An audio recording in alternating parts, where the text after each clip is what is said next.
ನಮಸ್ಕಾರ ವೀಕ್ಷಕರೇ, ನಾನು Suja Raghunath. Welcome to my channel blue waves acupressure and auricular centre, Bangalore. ಇವತ್ತಿನ topic gout. High uric acid ನ ಗೌಟ್ ಅಂತಾನೂ ಕರೀತಾರೆ.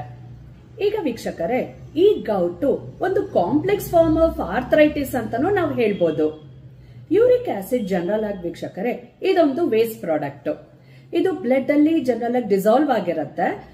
ಕಿಡ್ನೀಸ್ ಏನ್ ಮಾಡುತ್ತೆ, ಬ್ಲಡ್ ನ ಪ್ಯೂರಿಫೈ ಮಾಡಿದಾಗ ಈ ಯೂರಿಕ್ ಆಸಿಡ್ ನೆಲ್ಲ ಯೂರಿನ್ ಮೂಲಕ ಅದು ಹೊರಗಾಕತ್ತೆ.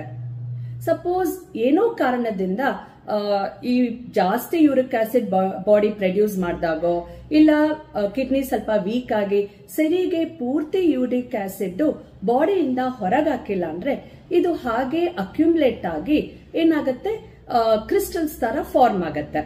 ಇದೊಂಥರ ಶಾರ್ಪ್ ಆಗಿರುತ್ತೆ ಈ ಕ್ರಿಸ್ಟಲ್ಸ್. ಈ ಕ್ರಿಸ್ಟಲ್ಸ್ ಫಾರ್ಮ್ ಆದಾಗ ಇದು ಹೋಗಿ ಬಾಡಿಲಿರೋ ಜಾಯಿಂಟ್ಸ್ ಅಲ್ಲಿ ಎಲ್ ಬೇಕಾದ್ರೂ ಅದು ಸೆಟಲ್ ಆಗ್ಬೋದು, ಅಂದ್ರೆ ಎಲ್ ಬೇಕಾದ್ರೂ ಅದು ಹೋಗಿ ಸೇರ್ಕೋಬಹುದು. ಜಾಸ್ತಿ ನಾವು ಅದನ್ನ ಈ ಕಾಲಲ್ಲಿ ದೊಡ್ಡ ಟೋ ಇದೆ ನೋಡಿ, ಆ ಜಾಯಿಂಟ್ ಅಲ್ಲಿ ಜಾಸ್ತಿ ಅದು ಹೋಗಿ ಅಕ್ಯುಮುಲೇಟ್ ಆಗತ್ತೆ. ಈ ತರ ಅಕ್ಯುಮುಲೇಟ್ ಆದಾಗ ತುಂಬಾ ಪೇನ್ ಇರುತ್ತೆ ವೀಕ್ಷಕರೇ. ಅವ್ರಿಗೆ ಆ ಪೋರ್ಷನ್ ಅಲ್ಲಿ ಒಂಥರ ಸ್ವೆಲ್ಲಿಂಗ್ ಇರುತ್ತೆ, ರೆಡ್ನೆಸ್ ಇರುತ್ತೆ, ಮುಟ್ಟಿದ್ರೆ ಒಂಥರ ಸಾಫ್ಟ್ ಆಗು ಇರುತ್ತೆ, ಬಿಸಿ ಬಿಸಿಯಾಗೂ ಅನ್ಸುತ್ತೆ ಆ ಪೋರ್ಷನ್ ಬೇರೆ ಇದಕ್ಕೆ ಕಂಪೇರ್ ಮಾಡಿದ್ರೆ. ಸೊ ಈ ತರ ಅವ್ರಿಗೆ ತುಂಬಾ ಪೇನ್ ಇರುತ್ತೆ. ಇದನ್ನ ಜಾಸ್ತಿ ನಾವು ಈ 30 to 40 ಇಯರ್ಸ್ ಅವ್ರ ಏಜ್ ಗ್ರೂಪ್ಸ್ ಅಲ್ಲಿ ನೋಡ್ಬೋದು. ಆಮೇಲೆ ಹೆರಿಡಿಟ್ರಿ ಇಂದನೂ ಇದಾಗೋ ಚಾನ್ಸಸ್ ಇರುತ್ತೆ. ಇನ್ ಕೆಲವು ಟೈಮು ಮೆನೋಪಾಸ್ ಆಗಿರತ್ತಲ್ವಾ ಹೆಂಗಸರಿಗೆ, ಅವ್ರಿಗೂ ಕೂಡ ತುಂಬಾ ಈ ಹೈ ಯೂರಿಕ್ ಆಸಿಡ್ ಆಗೋ ಚಾನ್ಸಸ್ ಇರುತ್ತೆ. ಇನ್ನ ಒಂದು ರೀಸನ್ ವೀಕ್ಷಕರೇ, ಬಾಡಿಲಿ ಐರನ್ ಅಂಶ ಜಾಸ್ತಿ ಇದ್ರೂ ಈ ತರ ಗೌಟ್ ಫಾರ್ಮೇಶನ್ ಆಗೋ ಚಾನ್ಸಸ್ ಇರುತ್ತೆ.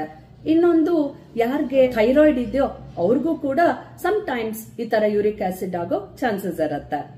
ಇನ್ನೊಂದು ರೀಸನ್ನು, ಈ BP ಇರೋರ್ಗೆ ಹೈ BP ಅಂತ ತಗೊಳ್ಳಿ, ಅವ್ರಿಗೆ ಮೆಡಿಕೇಶನ್ ಕೂಡ ಸ್ಟ್ರಾಂಗ್ ಆಗಿರುತ್ತೆ ನೋಡಿ. ಈ ಮೆಡಿಕೇಶನ್ ನ ಸೈಡ್ ಎಫೆಕ್ಟ್ಸ್ ಅಲ್ಲಿ ಕೂಡ ನಿಮ್ಗೆ ಈ ಯೂರಿಕ್ ಆಸಿಡ್ ಆಗೋ ಚಾನ್ಸಸ್ ಇರುತ್ತೆ. ಇನ್ನೊಂದು, ತುಂಬಾ ಕಮ್ಮಿ ನೀರು ಕುಡಿತಾರೆ, ಫ್ಲೂಯಿಡ್ಸ್ ಅವರು ಕಮ್ಮಿ ತಗೊಂಡಾಗ ಬಾಡಿಲಿ ಈ ತರ ಯೂರಿಕ್ ಆಸಿಡ್ ಜಾಸ್ತಿ ಆಗೋ ಚಾನ್ಸಸ್ ಇರುತ್ತೆ.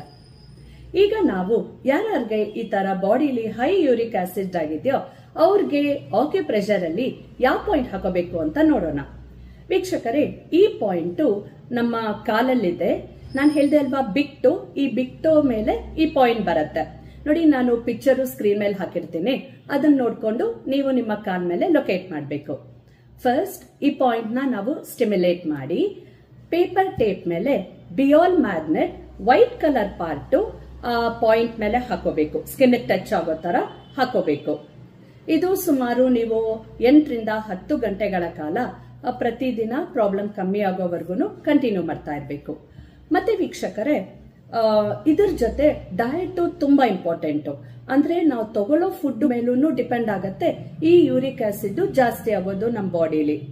ಸೊ ಕೆಲವು ಫುಡ್ಸ್ ಯಾವ್ದ್ಯಾವ್ದು, ಒಂದು ಶುಗರಿ ಫುಡ್ಸ್, ಈ ಮೈದಾ ಮತ್ತೆ ಶುಗರಿ ಫುಡ್ಸ್ ಅಂದ್ರೆ ಬೇಕರಿ ಐಟಮ್ಸ್ ಆಗಿರ್ಬೋದು, ಇಲ್ಲ ಶುಗರ್ ಕೋಟೆಡ್ ಡೋನಟ್ಸ್, ಆ ತರ ಯಾವ್ದಾರು ಆಗಿರ್ಬೋದು, ಆ ಫುಡ್ಸ್ ನ ತುಂಬಾ ಅವಾಯ್ಡ್ ಮಾಡಬೇಕು. ಆಮೇಲೆ ಇದಲ್ಲದೆ ಮೀಟ್, ರೆಡ್ ಮೀಟ್ ಜಾಸ್ತಿ ತಿನ್ನೋರು ಅವ್ರು ಕೂಡ ಇದು ಸ್ವಲ್ಪ ಅವಾಯ್ಡ್ ಮಾಡಿ. ಇನ್ನೊಂದು ಆಲ್ಕೋಹಾಲ್, ಈ ಆಲ್ಕೋಹಾಲ್ ಕುಡಿಯೋದ್ರಿಂದನೂ ತುಂಬಾ ಸತಿ ಈ ಯೂರಿಕ್ ಆಸಿಡ್ ಜಾಸ್ತಿ ಆಗೋ ಚಾನ್ಸಸ್ ಇರುತ್ತೆ. ಇದಲ್ಲದೆ ಸೀ ಫುಡ್, ಆಮೇಲೆ ಮಶ್ರೂಮ್ಸ್. ಸೊ ಇದೆಲ್ಲ ಜಾಸ್ತಿ ನೀವು ನಿಮ್ಮ ಡಯಟ್ ಅಲ್ಲಿ ಅವಾಯ್ಡ್ ಮಾಡ್ತಾ ಬಂದ್ರೆ ನಿಮ್ಗೆ ಈ ಯೂರಿಕ್ ಆಸಿಡ್ ಲೆವೆಲ್ಸ್ ಕಮ್ಮಿ ಆಗ್ತಾನು ಬರ್ತಾ ಇರುತ್ತೆ. ಸೊ ವೀಕ್ಷಕರೇ, ಇವತ್ತಿನ ವಿಡಿಯೋಲಿ ಇಷ್ಟೇ. Thank you.